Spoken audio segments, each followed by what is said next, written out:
Hi everyone, and thanks for joining us for this webinar about the release of our latest version, Galigeo G19. So I'll be there today with my colleague Benjamin. Hi. That will take all the questions. If you want to ask a question, you can do that directly in the question tab from the GoToWebinar interface. So do not hesitate to ask a question, and we will take them at the end and answer most of the questions. So do not hesitate. From my hand, I am Vincent de Chandon, and I'm the product manager in charge of the Galigeo product for the business intelligence. So we are going to start right now. So regarding this new version, I would say our global mission is, of course, to democratize location intelligence. And we want to put location intelligence into the hand of any users, no matter if they are experienced with geomapping or if they are business analysts, business users that I would say are lack of knowledge regarding everything that is related to spatial, to geomapping, etc., etc. So with this new version, we really try to simplify the usage of the product to make it, I would say, as simple as possible to use while delivering more and more features. So of course, this is a challenge because the more features there are, the more complex the product is becoming. But we always try to keep it simple for the users. So for this case, we have really worked on the way the user connect and interact with the different data and do data blending. So between everything that is geographic, their operational data coming from their operational system, and everything that could be contextual, so that we call exogenous data as well, like socio-economical data, weather data, etc., etc. And so how the users are going to, to be able to work with all of this data in the same place, which is the map provided by Galigeo. And so, of course, it goes through user experience and user interface. We have really talked a lot with our customers for the past months and try to understand how they were working with the product, what value they were getting from the product, and it helped us to understand more what we have to put in the highlight, what we have to rework in terms of interface, in terms of experience, etc. And so with this new version, we really try to make sure that most of our users will get the best out of the product without requiring advanced training or stuff like that. So we are going to jump right now into the different new features that are within this G19 version. So of course, the first one I would say, the one that we consider the most important is what we call the map manager. So usually the persons working with Galigeo, they were seeing Galigeo as a data viz tool to be able, to see data on the map, do analytics, etc. And all the parts where it was about connecting to the data, getting geodata, etc. Either we had customers with GIS servers in place, like S3 or open source server like GeoServer, etc. Or we have customers and prospects that have absolutely nothing, and so they just rely on static file, shape files, GeoJSON, etc. And of course, this is not good in terms of data management and in terms of performance as well. So right now with this new version, you have, I would say, a GIS server which is directly embedded within the, I would say, the Galigeo core, so the Galigeo part that you deploy on the server. And so it acts exactly like a GIS server. So you can import all the data you need directly within the server. And then it exposes you web services that you can reuse in Galigeo or even in other applications. And so you can create your own catalogs of services based on shapefile. Of course, if you have S3 server, you can still rely on this S3 server, but you can also mix that with more stuff like WMS or directly Oracle spatial database, PostGIS, etc., etc. So this is really cool because for a lot of customers that do not have a GIS system in place, they will be able to directly manage their geodata within Galigeo, and they won't be required to have a separate GIS systems to do that. Of course, and this is important, for any of our customers that already have an ArcGIS server in place, of course, it keeps on working with ArcGIS server, GeoServer, etc. It does not force you to migrate everything into Galigeo, but just so you know that you can even mix the two and have services coming from ArcGIS and other ones coming from directly from shapefiles, and everything will go through Galigeo and be retrieved as web services. And so later during this presentation, we are going to give you, of course, a product demonstration. So most of this part is I would say more the admin part, so it's less interesting. But of course, we will take a look about how it works, this new embedded GIS server that we call Map Manager. So another cool features is the theme manager. So a lot of manager that, as you can see, and this one lets you customize the I would say the UI of Galigeo. By default, when using Galigeo, you were required to use the, I would say, the default Galigeo layout with the green Galigeo, etc., etc.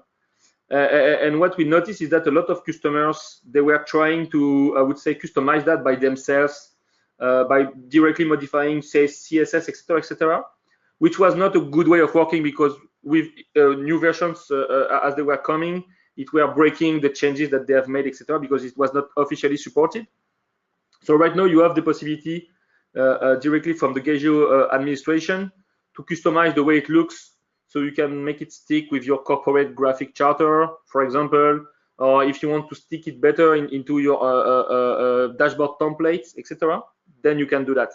And of course, the same, we are going to take a sneak peek at that later in the product demonstration. So another one, of course, it comes with what I've said in the beginning. Now you can get your geographic data directly from your databases using our SQL query builder. So right now you have an interface where you can type a SQL query, and of course first you define the connection to your database, and so we are able to directly, I would say, query your databases based on some filters, queries that you are going to define directly on the front end on the map, and automatically this will be done by your databases and not by the Galigeo server. So of course, in terms of performance, it will be really good. And so it's a new way to get geographic data. So before that, you were only able to get that, I would say, from standard geographic format like shapefile, S3 server, etc. Right now, you can directly plug to your databases to do that. So it's a really cool feature. Same with this one, actionable filters. So what we have noticed in the past with the version is that the access to the possibility to filter data on the map, it was misunderstood or not correctly used by many of the users. So right now you have a possibility to add directly on top of the map some filters, and that you can use to better understand what is happening with your data. So what we call, we like to call it Excel-like filters, because it exactly works the same. So you just choose on which dimension from the different data sources you have on the map, which one you want to filter. Then you select the type of your filter. It can be a list of value, or it can be text-based, etc. And then you can choose that one filter is going to filter many data sources. And so that's really cool, because, for example, you can set that on your operational data. And if you have imported an Excel file besides that on the map, then from your operational data, you can filter your Excel database data sources as well, and create cascading filter this way directly from the map, which is really cool. And of course, we are going also to demonstrate that in the product demonstration. So this one, territory manager, I would say it's more specific use cases, but I know this is not, I would say, the features I would say even the tool that we have put in the highlights for the past months. But the product embeds territory managers that let you create and manage your territories based on different criteria that you can define within Galigeo. And we have customers that are using it, of course. And now we have redefined a bit the way it works, and we have introduced brand new features like the possibility to define hierarchy into your territories, etc., etc. And so, for example, if you work in the retail industry and you want for your shops to calculate the efficient sectorization based on the distance to competitors, distance to customers, and calculate your catchment areas, etc. You can do that using the territory manager tool that is within the Galigeo G19. So just to clarify that, of course, it requires you to have the right license to use that. So because some of you might say, okay, yes, it looks interesting, and when you are going to test, it won't be available for you on the map. It's because it requires, I would say, a license to an options to be able to leverage that. So if you are interested to learn more, do not hesitate to come back to me at the end of this presentation, or reply by mail, and we can work that together. Same for this one. So this one is brand new, and it's specifically targeting the companies that are using, I would say, linear data, like roads, railroads, managing this kind of data. And so this module is dynamic segmentations that let you create, like the name indicates, dynamic segmentation on linear data like networks, roads, railway, pipelines, etc. We are not going to showcase that during this presentation because the use case is really specific to some industries. I've put some name of, I would say, early adopter customers that we have worked with for these features, and to make sure that it was answering a real business cases. And the same, it's available as an option. So if you are interested to learn more about how it works, the same, you can just drop me a mail or send a question in the presentation, and we can work that later together. But just so you know that it exists, and of course, if you know what is dynamic segmentation, I think it will help you to draw a lot of parallels with what you will be able to do within Galigeo and your BI environment. And the last one, it's not, of course, a feature in itself, but it's really important, and we will try to put, I would say, a specific point on that for each release that we release. Is that the user experience? It also goes through the performance, and to make sure that the product is adopted by the users, you have to make sure that they can use the product. If you have a lot of cool features, but the performance is bad, then you are sure that no one is going to use the product. So we have reduced the load time of map by 30 to 40%, and so of course the map loads faster, so it's way better for the end users. And when you manipulate the map, the load time are also reduced when it requires you to get data from the backend, etc., etc.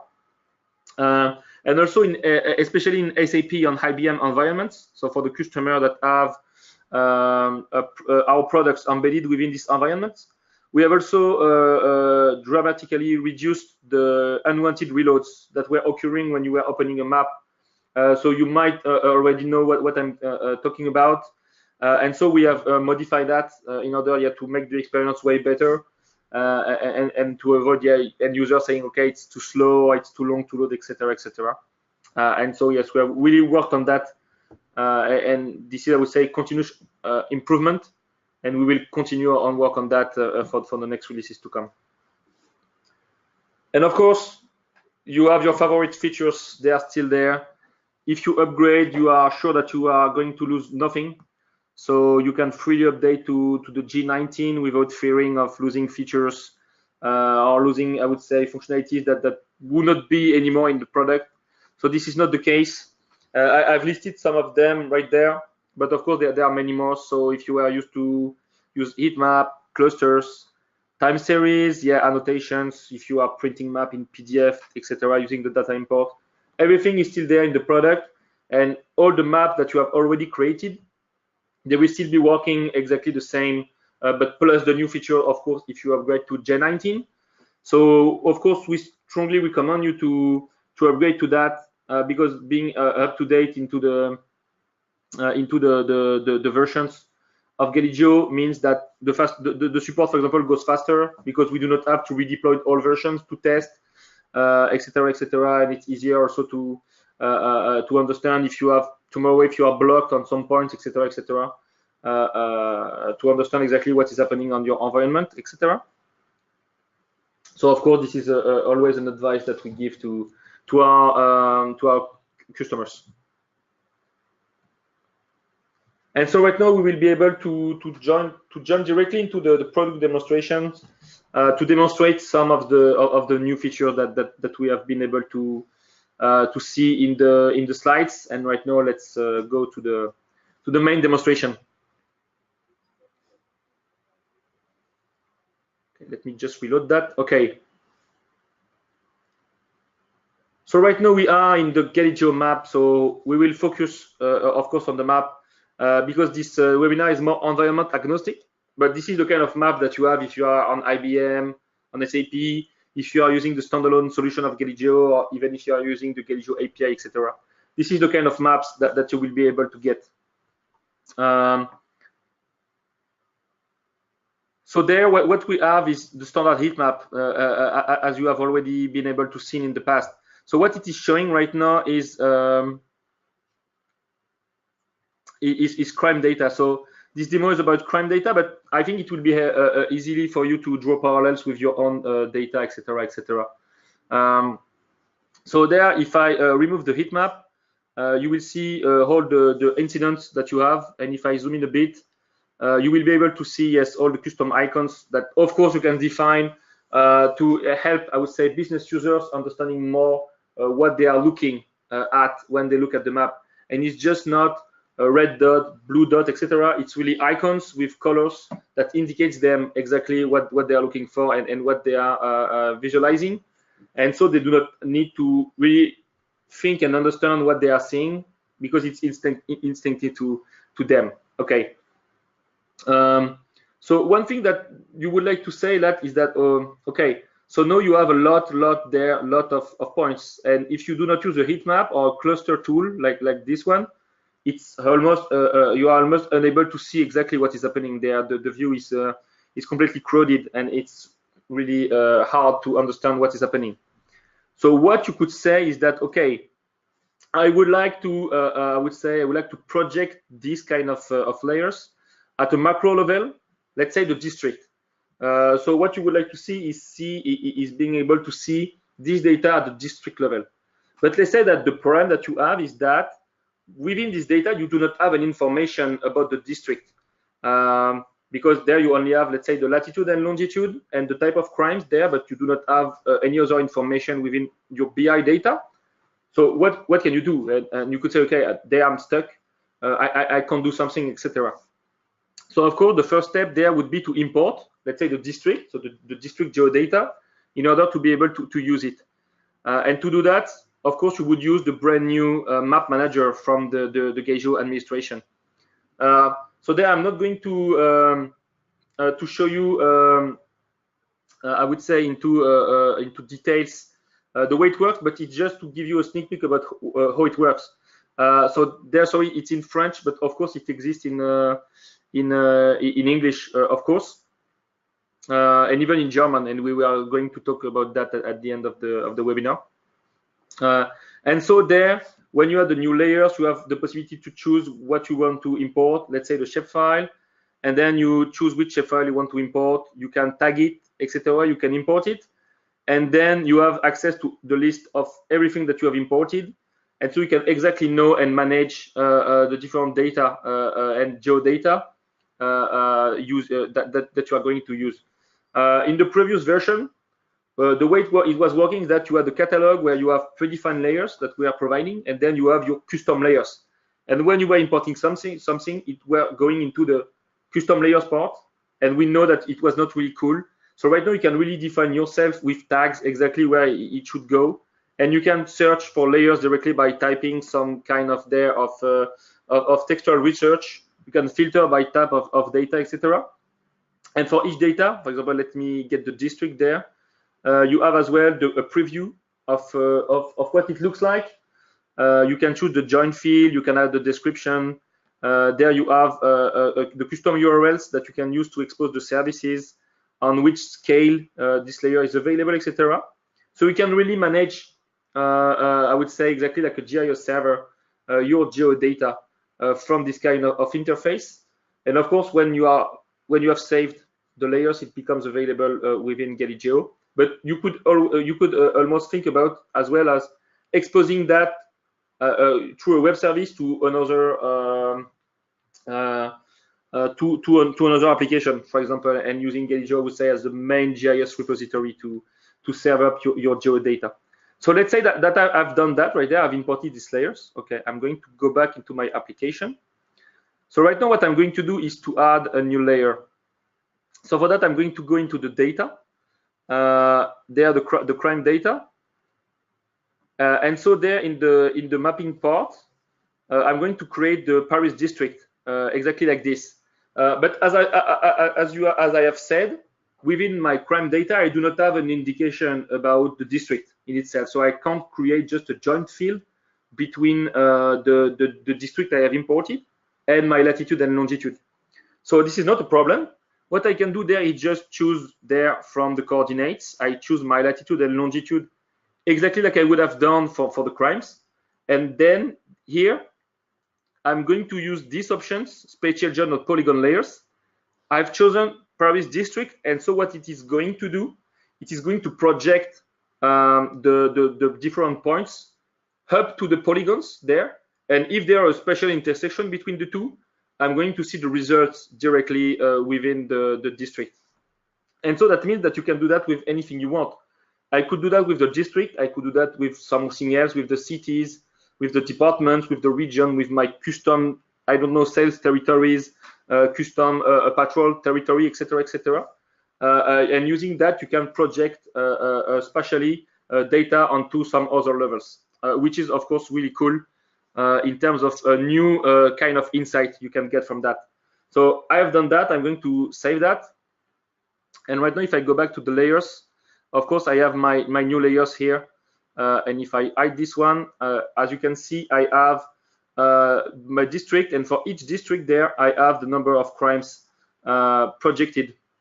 As you can see there, projected on the different districts.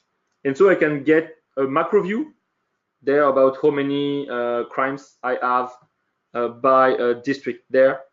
And so as I've said, this is really important because this is the kind of I would say of insight that you can only get using location intelligence and the possibility to leverage, I would say, the spatial dimension contains within your data, and that lets you imagine that you have different data sources, and sometimes you do not have a common dimensions between these data sources, and the only real common dimensions that is not directly present in the data is where they are located in the world. And if they are located in the same places, then you can draw parallels between them.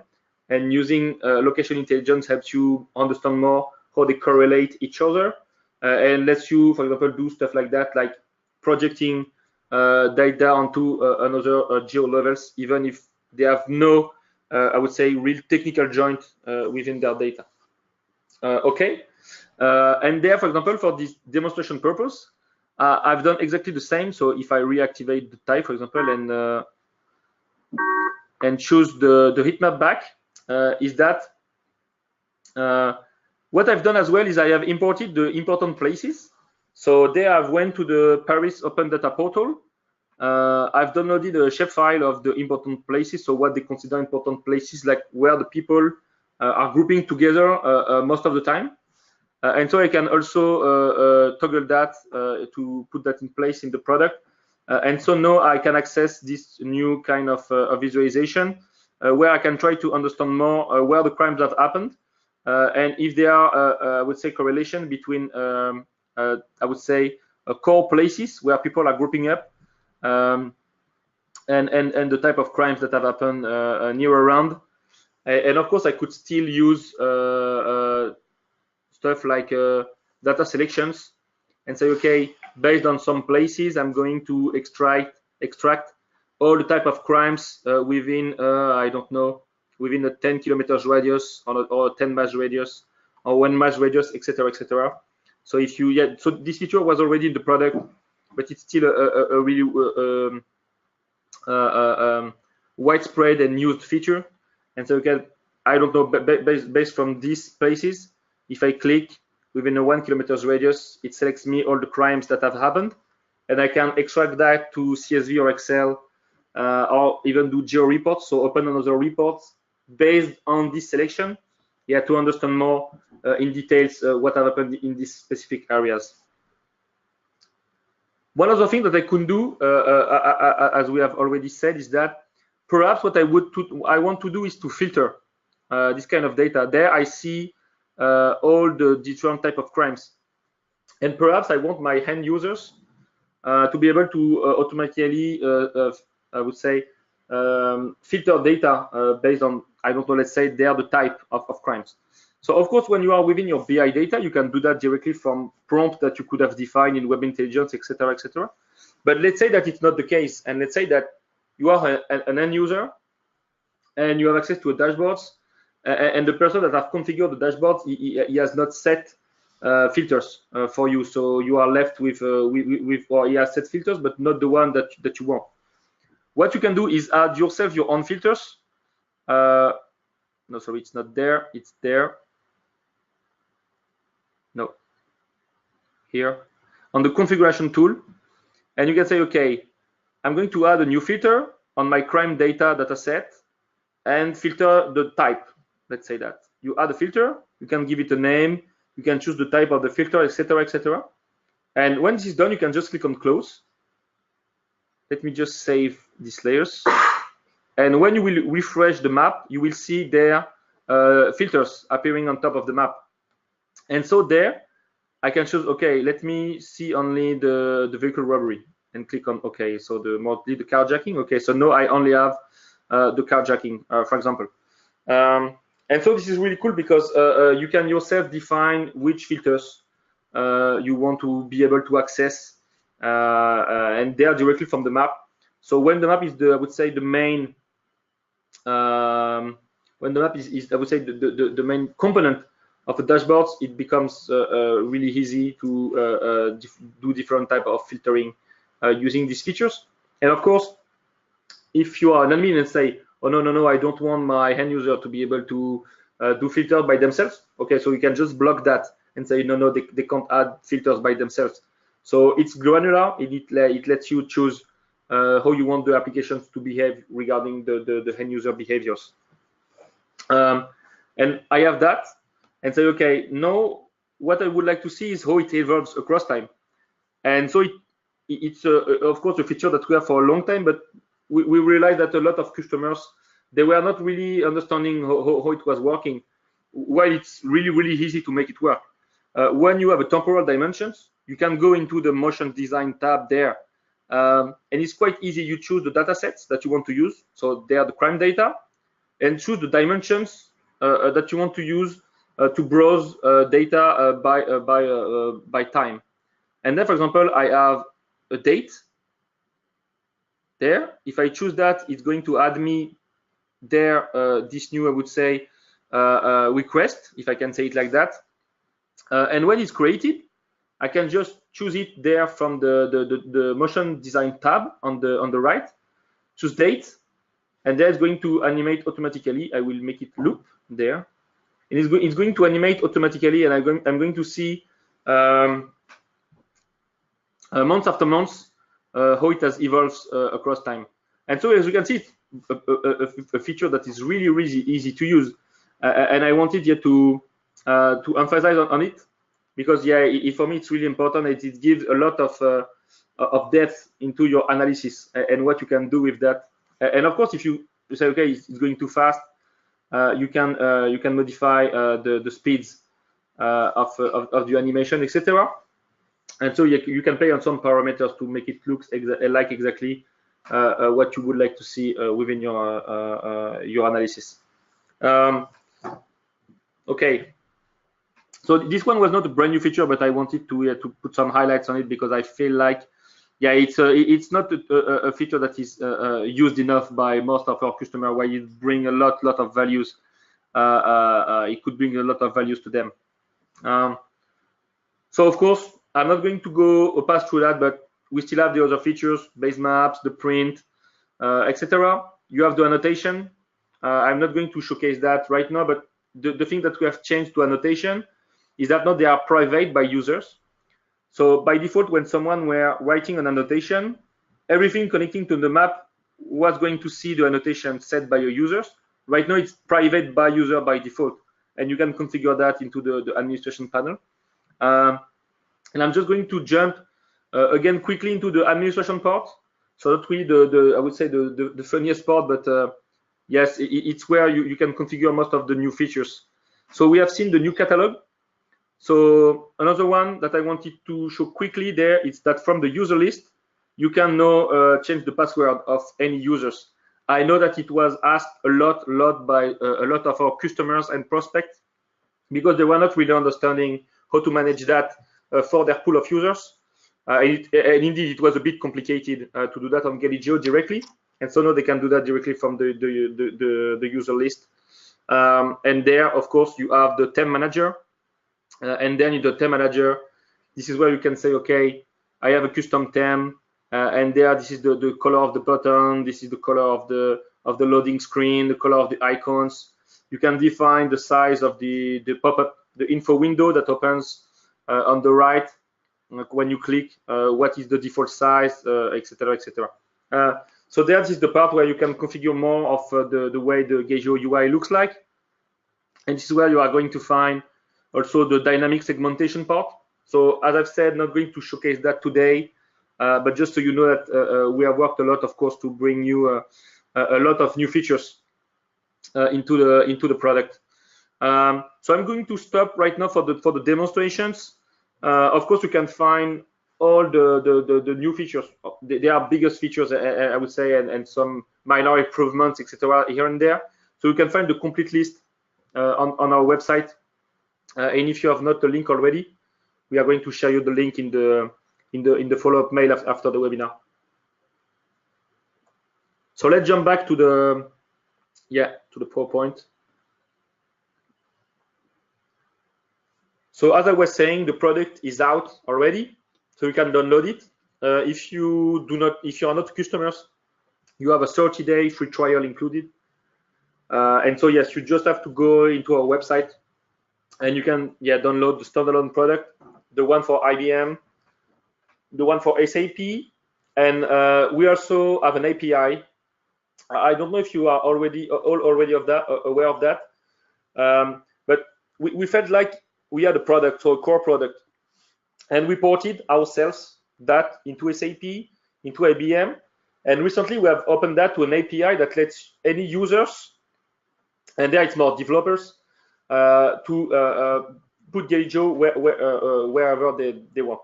Yeah, so you know that it exists. You can also download a free trial, and it lets you embed the same capabilities that, for example, the one that you have in SAP or IBM, but within another tool.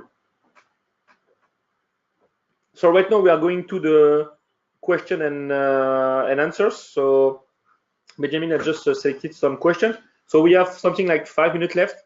So if we have not enough time to get all the questions, we are going to respond directly by mail for all the questions that would not have been addressed directly within this call. Thank you, Vincent. The first question is maybe the more obvious one, following what you just said. How easy it is to deploy the new G19? How long should it take? Is it easy? Yes.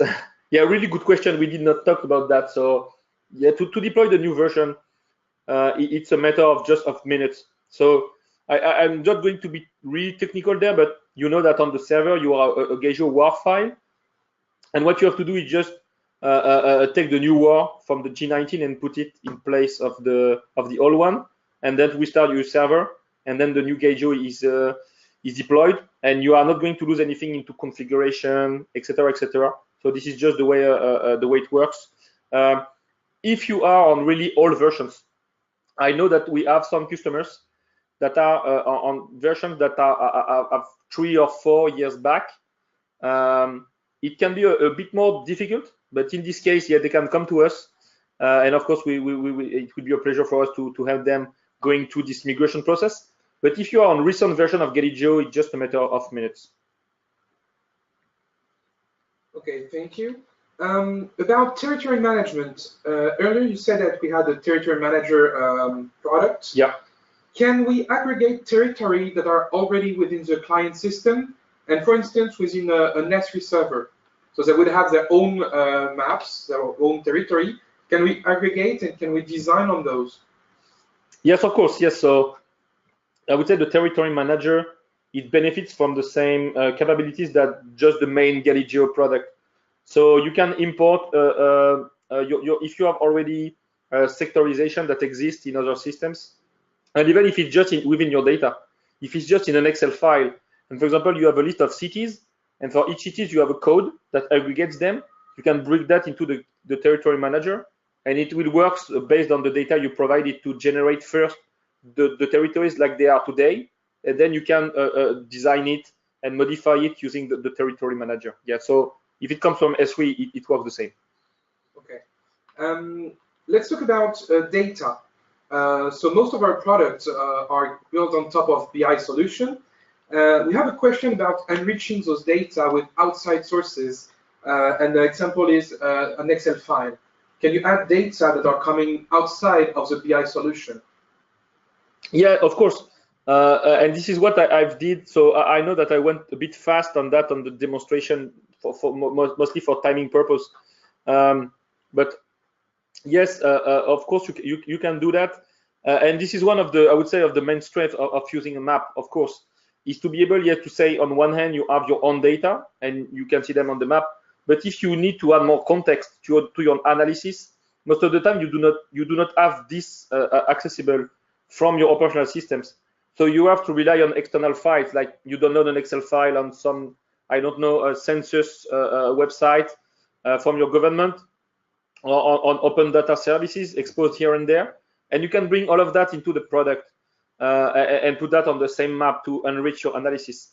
So yes, technically you can get data from everywhere. We cover, I would say, most of the main formats that exist there for files and for web services.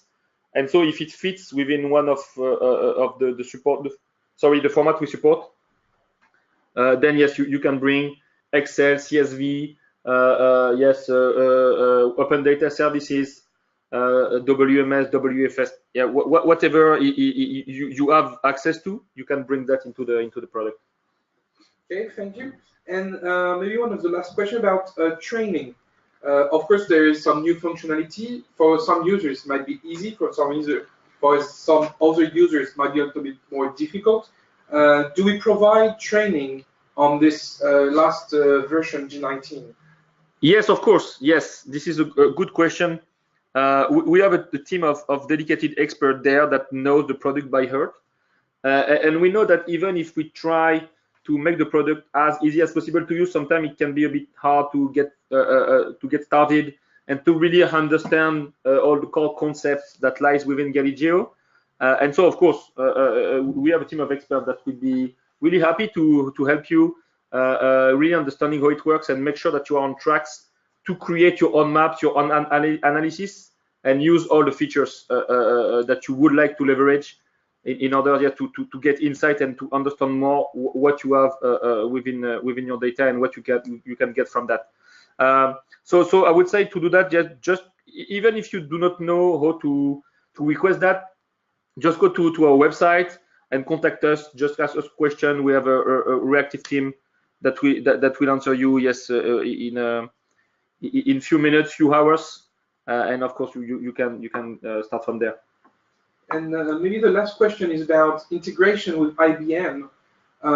So we have a question if we can integrate our product with IBM Cognos and then also with IBM Planning Analytics.